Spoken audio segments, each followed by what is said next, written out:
नमस्कार, आदाब, सत श्री अकाल, जय भीम, जोहार। मेरा नाम है नवीन कुमार और आप देख रहे हैं आर्टिकल 19 इंडिया। इतिहास की किताबें बताती हैं कि 1917 में रूसी क्रांति के बाद दुनिया में कोई बड़ी और व्यवस्थित क्रांति नहीं हुई है।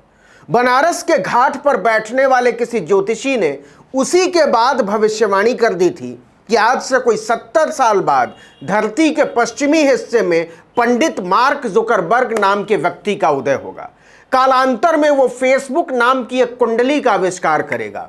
वो मानव मस्तिष्क का प्रकांड ज्ञाता होगा, अंदर क्या चल रहा है सब कुछ पढ़ लिया करेगा। बाद में उसके साथ इंस्टाग्राम और व्हाट्सएप जैसी पतरी भी जुड़ेगी और इसके बाद सारी क्रांतियां उसी के जरिए हुआ करेंगी। हम भारत के लोग 90 साल तक उस महामानव का इंतजार करते रहे और वो आया तो ऐसा लगा जैसे सारे दुखों और दुविधाओं से मुक्ति मिल गई हो।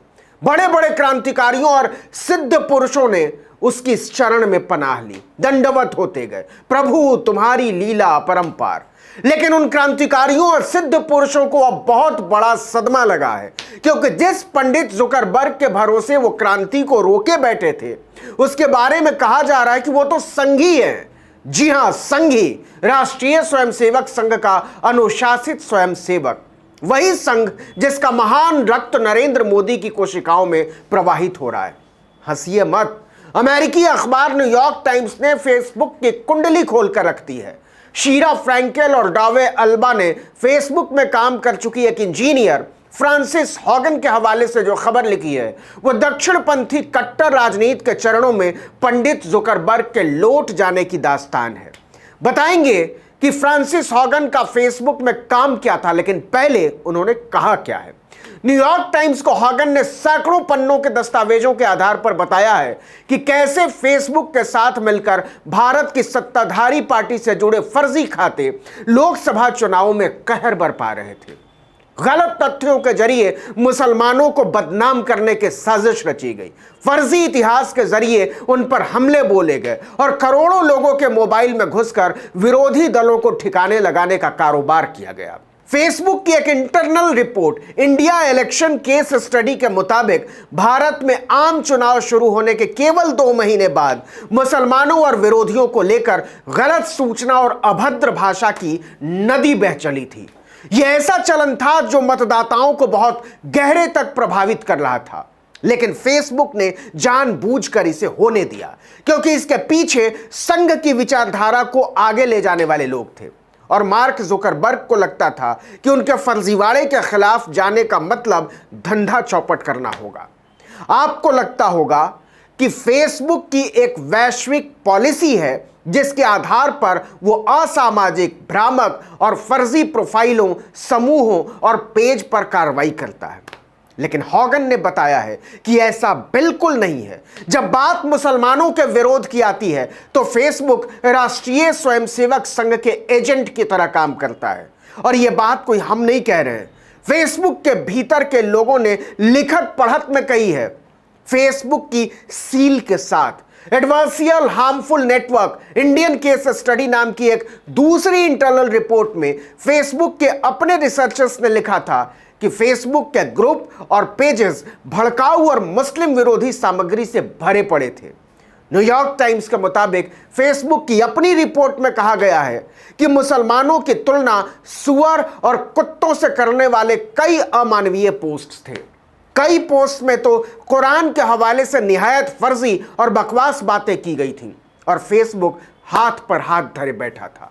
हॉगन के मुताबिक फेसबुक के रिपोर्ट में लिखा गया था कि ऐसे फर्जी और वाहियात पोस्ट उन ग्रुप्स के जरिए फैलाए गए जो राष्ट्रीय स्वयंसेवक संघ को बढ़ावा देने वाले थे।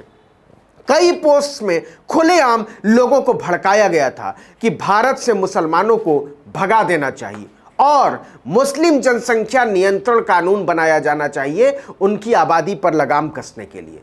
ऐसे पोस्ट के शेयर कई बार लाखों में होते थे। रिपोर्ट के मुताबिक फेसबुक जानता था कि भारत के अल्पसंख्यकों को निशाना बनाने वाले ऐसे पोस्ट उनके प्लेटफॉर्म्स के जरिए फैलाए जा रहे हैं और उसे अपने क्लासिफायर में सुधार करने की जरूरत है।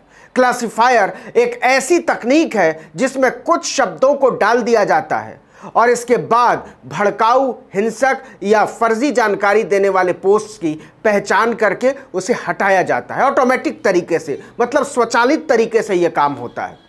लेकिन चूंकि ऐसे पोस्ट राष्ट्रीय स्वयंसेवक संघ को बढ़ावा देने वाले थे और इससे सत्ताधारी पार्टी को फायदा हो रहा था, इसलिए पंडित मार्क जुकरबर्ग आंखें बंद किए बैठे रहे। टांग पर टांग चढ़ाकर हॉगन ने साफ साफ कहा कि सियासी संवेदनशीलता के कारण फेसबुक ने आरएसएस को एक खतरनाक संगठन के रूप में नामित करने में भी संकोच किया, जबकि ऐसा करने के पीछे वजह बहुत पर्याप्त थी। फेसबुक के रिपोर्ट के मुताबिक जुकरबर्ग ने भारत की 22 मान्यता प्राप्त भाषाओं में से 5 पर अपने आर्टिफिशियल इंटेलिजेंस को तैयार किया है। आर्टिफिशियल इंटेलिजेंस का मतलब होता है आपकी सर्च हैबिट के मुताबिक आपकी कुंडली बनाना, कुछ शब्दों के जरिए फर्जीवाड़े को पकड़ना, नफरत और हिंसा को बढ़ावा देने वाली पोस्ट को पकड़ लेना, कहां से नफरती पोस्ट जनरेट हो रहे हैं इसको पकड़ सकें। लेकिन रिपोर्ट कहती है कि दरअसल फेसबुक झूठ बोल रहा है और सच ये है कि हिंदी और बांग्ला में कंटेंट को जांचने परखने के लिए उसके पास पर्याप्त डेटा ही नहीं थे और इसी की वजह से मुसलमानों को निशाना बनाने वाली अधिकांश पोस्ट और सामग्री की कभी पहचान ही नहीं होती, और जब पहचान ही नहीं होती तो उनके खिलाफ कार्रवाई का सवाल कहां उठता है।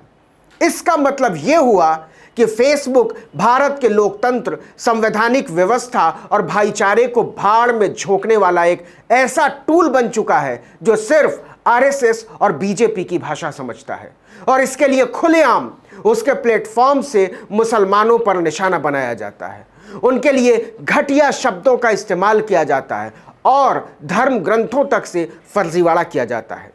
दुनिया के सबसे बड़े लोकतंत्र को वो कैसे मजाक समझता है, इसका अंदाजा इसी बात से लगाइए कि फेसबुक के संसाधनों के आवंटन के बारे में जानकारी देने वाले एक दस्तावेज के मुताबिक पूरी दुनिया के लिए उसका जो बजट है उसका 87%, जी हाँ 87% वो अमेरिकी मापदंडों को पूरा करने के लिए खर्च करता है। बाकी दुनिया को वो केवल 13% में निपटा देता है। हालांकि फेसबुक का कहना है कि इसमें कंपनी के third party fact checking partner शामिल नहीं हैं, जिनमें से अधिकांश अमेरिका से बाहर रहकर काम करते हैं। फिर तो ये तो और भी बुरा है कि गैर अमेरिकी देशों में फैक्ट चेकिंग के लिए उसने कर्मचारी नहीं रखे। इतना महत्वपूर्ण काम उसने ठेके पर देकर अपनी छुट्टी कर ली है। अब एक और जरूरी बात, जिन फ्रांसिस हॉगन के हवाले से न्यूयॉर्क टाइम्स ने इतना बड़ा खुलासा किया है वो वहां करती क्या थी, तो सुनिए। हॉगन 37 साल की इंजीनियर हैं और फेसबुक में 2 साल तक काम कर चुकी हैं। वहां उनका काम फर्जी खबरों को ट्रैक करना और यह सुनिश्चित करना था कि प्लेटफॉर्म का इस्तेमाल लोकतंत्र को अस्थिर करने के लिए न किया जाए।